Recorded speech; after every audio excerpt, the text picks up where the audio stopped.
Because his rise right to the very top of the darts game came so early, Luke Littler didn't spend too long outside of the PDC, but that doesn't mean he didn't have an England career in the WDF. In fact, before his famous run at the 2024 World Championships, he'd actually won multiple honours with both the England youth and senior teams. But today we're going to go right back to the very start and take a look at the team from Luke's England Youth International debut and just what's happened to all of them since. Another one on the team is a very big name in the world of darts, but the others are all fairly obscure and one of them's actually been banned from the sport. So let's get right into it. In 2007, the BDO stopped serving as the governing body for darts in England, and so the English Darts Organisation, known as the EDO, was formed. The most important aim of this organisation is to manage the England senior and youth teams for the WDF international events such as the World and Euro Cups. The EDO also organise national events for youth players, including the Isle of Man Masters, which Luke won for the first time in March 2019, averaging just under 75 in a 5-1 win over Beau Greaves in the final. At the time, Luke was just 12, but his talent was clear to see, and during that weekend, he met England legend Dieter Hedman, who tweeted, "Met a talented 12-year-old today, Luke Littler. Remember this name, awesome talent." It's fair to say that was a great bit of advice.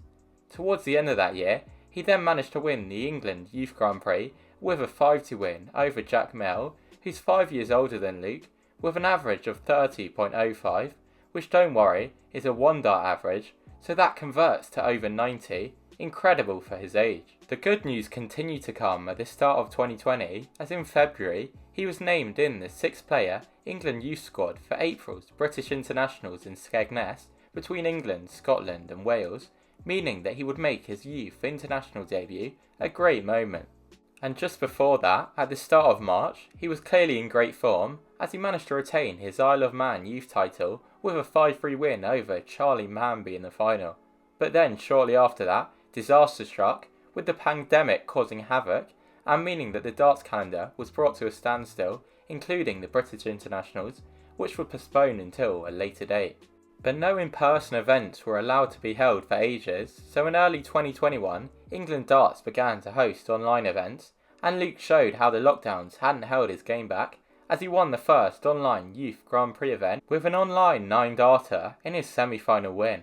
Around that time too, it was announced that a similar event to the cancelled 2020 Youth British Internationals, where Luke was set to make his England debut, would be held online, and the team would feature 5 of the 6 players that missed out due to the cancellation, those being Luke, Tavis Dudeney, Brad Phillips, Nathan Potter and Shannon Reeves, with the only change being Beau Greaves replacing Holly Meadwell.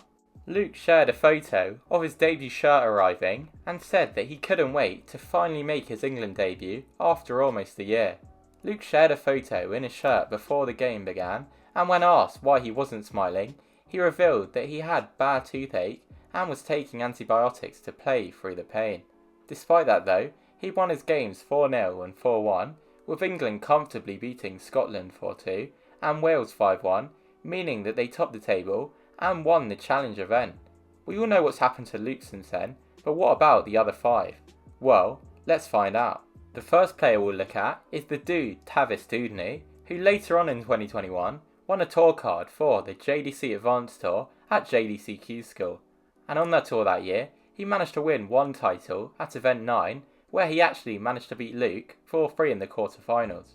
Towards the end of the year, he signed a contract with manufacturer Mission Darts, who he's still with today. The following 2 years didn't feature any really notable results for Tavis, although he did manage to win the pairs title at the 2023 England Open alongside fellow young talent Thomas Banks, beating a duo which featured Cam Crabtree in the final. Then last year, he made his breakthrough in the PDC, as in July, he went on a run to his first Development Tour final, where he lost to Wessel Nyman. Then in October, he went one better and won 8 games back-to-back, including a whitewash win over Jurjen van der Velde in the final to pick up his first Dev Tour title. He made his modest debut towards the end of the year, but was eliminated as third in Group C after starting in Group B. While he had a good year last year, his average on the Development Tour was 82.32, the 26th highest, so nobody expected much of him heading into Q School. But at Q School, he went on a great run on day 3 to reach the final, where he averaged 95 and beat Adam Paxton, meaning that he had won a 2-year tour card, which left him clearly very emotional. Tavis revealed in the aftermath that both Luke and his dad messaged him to say congratulations, and that him and Luke used to be very close in their England days and play FIFA till late together. So, how has the first half of the year on the Pro Tour been for him? Well, tough to say the least. In Players' Championships, he's averaged 85.06, the 4th lowest of any player, and he's only won his first game in 6 of the 21 events so far, and failed to qualify for a Euro Tour. The highlight of his time so far is a last 16 from back in March, where he beat Reece Griffin, Martin Schindler and Nick Kenny. Also on that 2021 England team was Nathan Potter, who shortly after the game was signed to Winmore's Team 360, which I believe he's still a member of to this day. Later on in that year, he beat Littler on the way to the semi-finals of the England National Singles Championship, a senior event where he was beaten by Neil Duff. The next few years saw his progress stall though, but in 2023 he did reportedly win a county game 4-0, averaging 102, with his 4 checkouts crazily being 150, 57, 170 and 160. Last year though, he managed to reach his first Development Tour semi-final before being whitewashed by Nathan Rafferty. He went one better at this year's Event 8, where he reached his first Development Tour final before losing to relative unknown Patrick Williams. He currently sits 16th on the Dev Tour rankings. Also on the team was Brad Phillips, who around the time of the game was signed by Mission Darts. He played in the 2021 PDC Challenge Tour, where players had to use lateral flow tests to show that they tested negative for COVID. The start of one event was delayed by 90 minutes due to a fire alarm, which forced the players to have to wait outside in the car park. The event eventually got underway, but another issue became apparent as more players than normal began to withdraw from their games. Brad Phillips was one of them.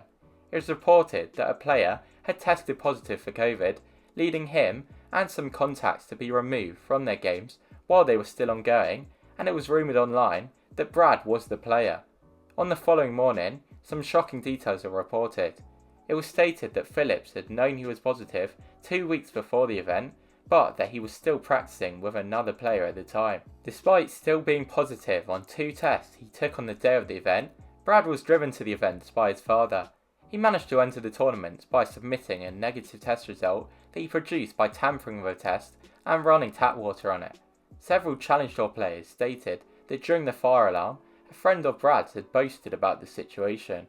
Word of this got to the PDC and they decided to remove Brad and the other players. He was eventually found guilty of breaching the COVID policy by faking a test result, which led 3 PDC officials to become infected, and so he was given a ban of just over 3.5 years from all PDC events.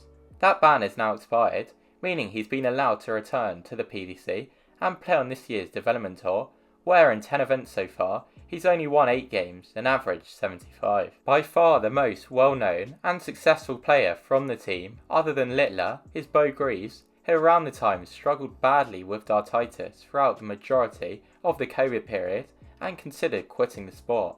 But she managed to get over it and has only been on the way up ever since, winning her first WF Women's World Championship in 2022 when she became the youngest darts world champion ever, and winning it in both 2023 and 2024.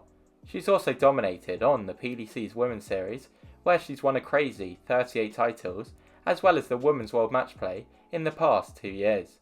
Rules have prevented her from playing at both the PDC and WF World Championships for the past 2 years, but she did make her Ali Pali debut in 2023 and put on a good showing, but was beaten 3-0 by Willie O'Connor. So far this year, she's played in many more mixed events than previous seasons and won 2 Challenge Tour titles and 3 Development Tour titles, and she said that she'll accept a tour card if she wins one, which looks very likely through the Dev Tour. This year, she made history at the UK Open, becoming the first woman to win her first 3 games, and in round 4, she managed to go 7-5 up on Luke Humphries on the main stage. Luke came back to win 10-7, but she showed just how much she could do in the game, and I think we'll see her at Ali Pali in December, and then on the Pro Tour next year. The final player on that 2021 team was Shannon Reeves, who won the girls pairs title alongside Beau at the 2019 WDF World Cup Youth. Beau has called Shannon her best friend in the sport, and she still regularly supports Beau at events. Around the time of the 2021 game, which turned out to be the final game of her successful England youth career, she revealed how she'd also struggled with dartitis. We've seen very little from her since 2021, as she only made her Women's Series debut in 2023, where she played in 8 events and only won 1 game, with most of her averages in the mid-40s. She didn't play in any last year, and has only played in 3 so far this year, winning 1 game, but putting in 2 averages in the 60s. Let me know which one of these players you think will have the biggest future in the game in the comment section down below, and if you enjoyed this video, please don't forget to subscribe, as it really helps the channel out, and currently, just 15% of my viewers are. You can also hit the bell icon if you want to get notified whenever I upload a brand new darts video. Please also leave a thumbs up if you learnt something new today, and if there's something you want me to cover in a future video, please let me know down below. Thanks for watching.